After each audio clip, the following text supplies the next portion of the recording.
Last October, the bipartisan, bicameral Congressional Commission on the Strategic Posture of the United States released their final report on America's strategic posture. Its findings were sobering. We face two major nuclear adversaries for the first time in history, and we are woefully underprepared to address this future threat environment. In their report, the commissioners also unanimously endorsed 81 recommendations. If we can act upon most of these, the United States should retain the capability and the capacity to maintain a safe, reliable, effective, and credible nuclear deterrent throughout the next several decades. Over the coming months, I'm going to be working with my colleagues on this committee to include many of these recommendations in FY 2025 NDAA. General Cotton, I appreciate our earlier conversations about the Strategic Posture Commission's report and your very careful review and consideration of their findings and recommendations. Do you agree with the Commissioner's statement that, quote, the nuclear force modernization programs of record is absolutely essential, although not sufficient to meet the new threats posed by Russia and China, and that the elements of the programs of record should be completed on time, expedited wherever possible, and expanded as needed? I do, Senator. And can you please provide the committee with your views on which of those commissioners' recommendations you think are the most important or that we should be prioritizing? Thank you for the question, Senator Fischer. I was probably one of the first to receive the outbrief from Honorable Creedon and Senator Call when it came to the results of the commission. And it validated many of the things that we were looking in-house in Strategic Command in regards to what do we do with the current arsenal and the stockpile.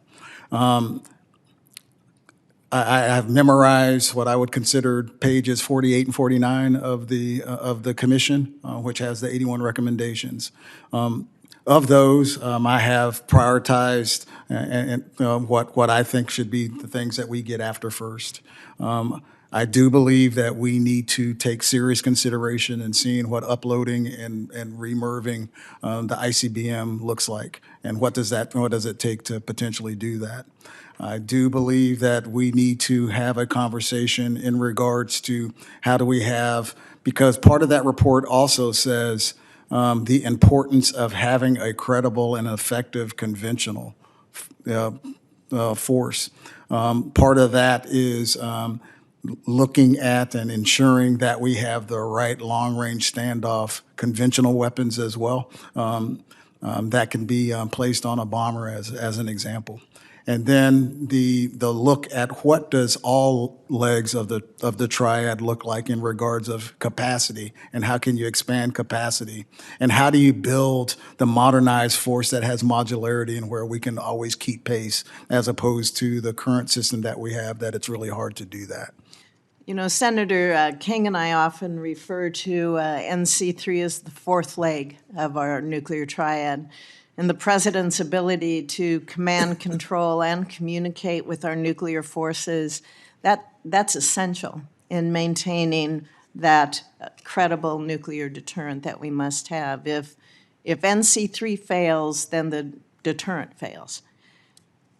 We've previously discussed, General, the importance of moving forward quickly with NC3 modernization and building out that roadmap with a clear and achievable near and long-term goals. And I appreciate you briefing our subcommittee on that earlier this week about your plan. But in this setting, can you please share with the committee how STRATCOM is working with the services, with the undersecretaries of acquisition and sustainment and research and engineering to integrate new technologies and new systems into that NC3 architecture? Senator, I'd love to. One of the things that was first on the agenda for us was to ensure that as we articulate the modernization of the NC3 force, that we look at it in different bins. The first thing we must do, to your point, is ensure that the NC3 system that is currently available to the President of the United States and to decision makers of the United States has the ability to fight through. So we want to make sure that we looked at systems today and ensure that we're taking care of systems today. The other piece that we wanted to make sure that we did is look at the midterm, and to your point, we have collaborated, and thank you for hosting us to present that, you and Senator King for allowing us to present that to the subcommittee and show the relationship that I have with ANS, with our acquisition and sustainment, Dr. LaPlante, the increased relationship that I have with R&E, Dr. Heidi Hsu. That was actually missing prior. And then the relationship that I have with our CIO, Mr. John Sherman. Because of that, we're able to coalesce and be able to come up with a plan that's executable. We were able to brief that to the Deputy Secretary of Defense last summer, in which the service components were also in the room. And now they have measured milestones to grade themselves against where that was missing in the past. So we still have a lot of work to go, though, Senator. But I'm pleased with the work that we've done so far. Thank you.